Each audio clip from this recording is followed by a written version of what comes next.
Hi there everyone, we are back with Academia School Simulator Devblog number 12.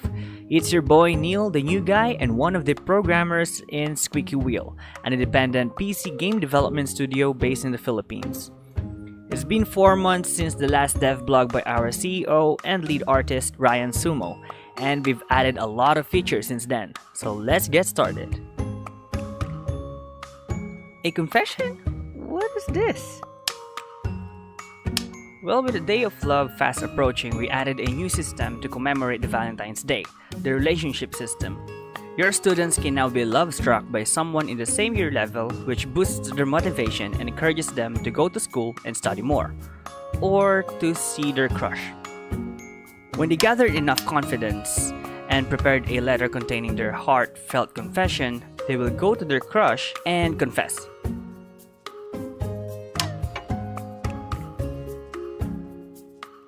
Two outcomes can happen from here. A student's heart will be broken and they will spend the rest of their time on their own to mend their broken hearts, feel that unmotivating pain in their chests. Or they can live the rest of the year loving each other, motivating each other, and working their way to graduate together. That is, if they don't decide to break up. Either way, life goes on. We also added achievements for everyone, especially for the completionists out there. You can access the achievements panel through the main menu, right here, or you can build a trophy case over here and press it and open achievements. There you go. We have different achievements here from ranking, teaching, like hiring different teachers, different degrees, delinquency, financial, building. We also have sanitation here. Now, just to note, some of these achievements are tracked per save game. So you will notice that when you start a school year, some of the achievements will revert back to 0, and some are tracked per device. For example, the basic builder here, wherein you have to finish the basic education grant 5 times, is tracked per device. We also made some changes with the UI when you're starting a new school. You now have control over various school and student settings such as gender of your students, starting money, durability of the objects in your school, delinquency, health, and littering for how often your characters litter in your school. If you're not sure which settings are for you, you can set the difficulty up here instead, which will adjust the settings to whatever difficulty you want to play in. And down here is something pretty interesting. You can now change your students' uniforms. We added different school uniforms from different countries and some custom ones. But for now, let's settle with casual. Let's start our school.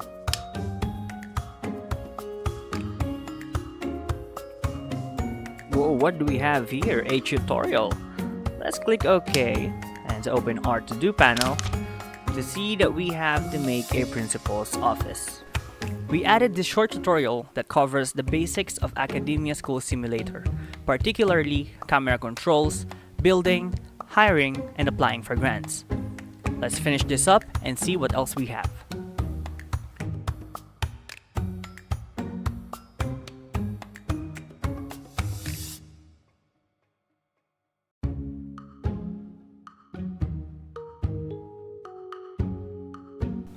Would you look at that, sliding notifications. As you can see here, we've unlocked new things to research. What is this research for? Well, if you open the build and or the objects tab currently, pretty much everything is locked. The objects and all, majority of the objects there are locked. You can unlock them through the research panel, which you can open by clicking the research button here in the lower right corner of the screen. You can drag around to see everything that you can research to unlock things like new zones, new staff, improvement to the staff efficiency, decorative objects, and other utility enhancements. For now, let's research worker priority. You can see the progress of your current research up here, and you can also press it to open the research panel. Let's fast forward and I'll get back to you guys when it's done.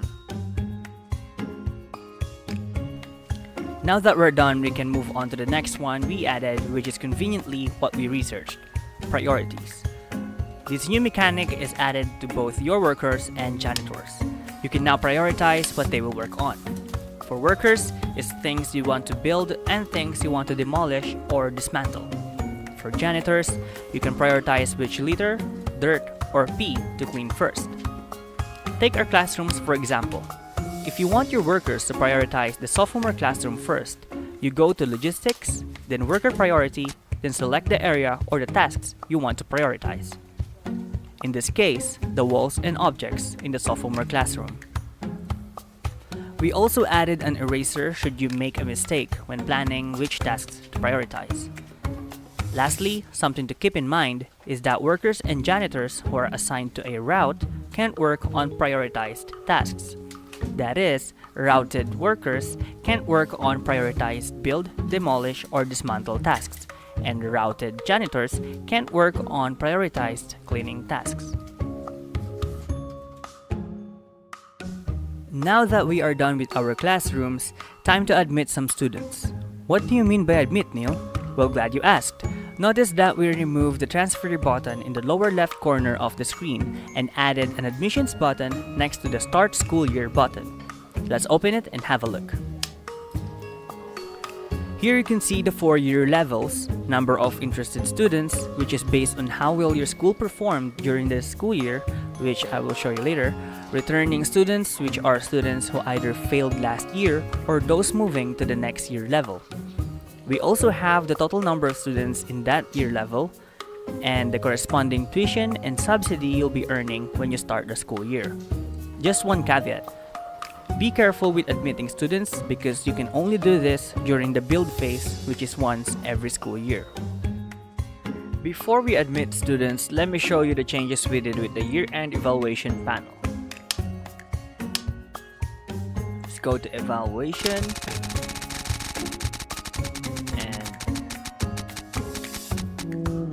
That is bad. That is really bad. Anyways, we changed the layout a bit and added a number of interested students to give you an idea on how you should adjust your school for the next school year.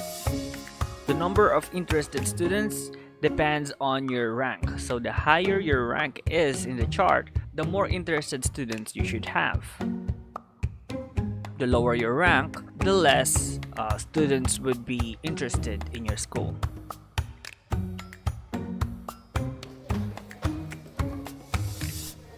That out of the way, let's admit all 15 students for each school year and let's start our school year.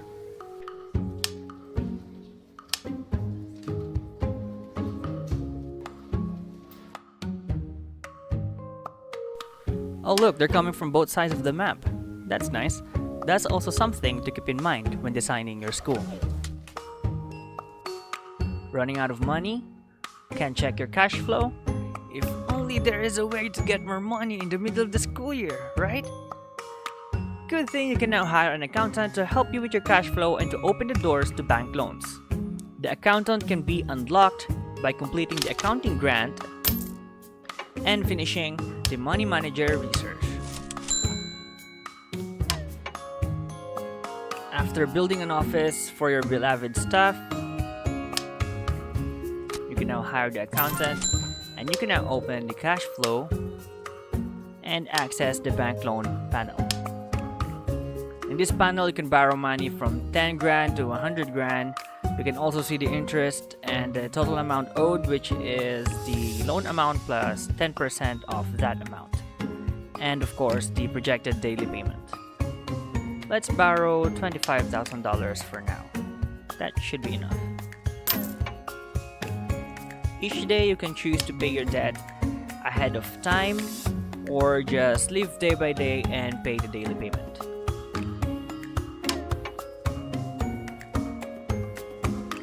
Now that we have our school up and running, let's take a look at the updates we made in the reports panel.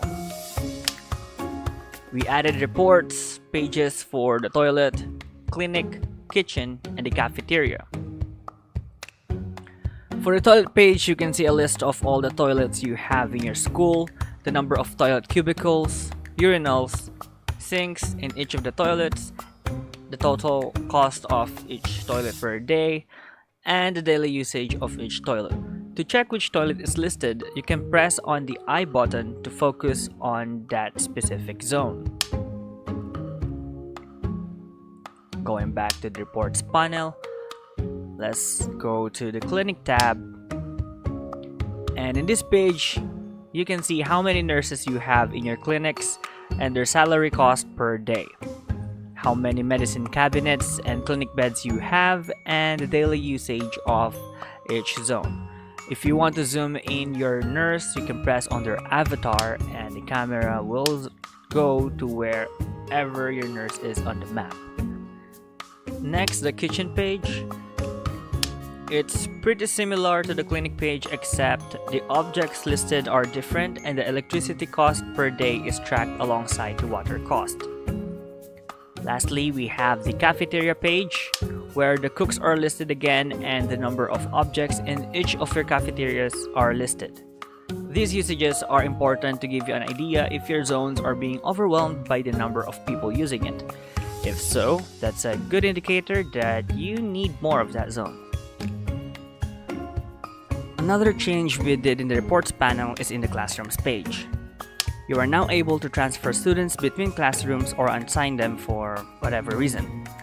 To do so, click on this button to open the transfer panel. Here at the top is the classroom you selected from the classroom supports page, and at the bottom, you choose which classroom you want to transfer students to and from. You also have the number of students, number of chairs, and a teaching bonus for each of the classrooms. Note that you can only transfer students to classrooms in the same year level. On that note, thank you so much for watching this video, and if you like what you see and you're liking the game so far, please do help us out by pressing that like button, tweeting about the game, sharing this video on Facebook, and all that good social media stuff.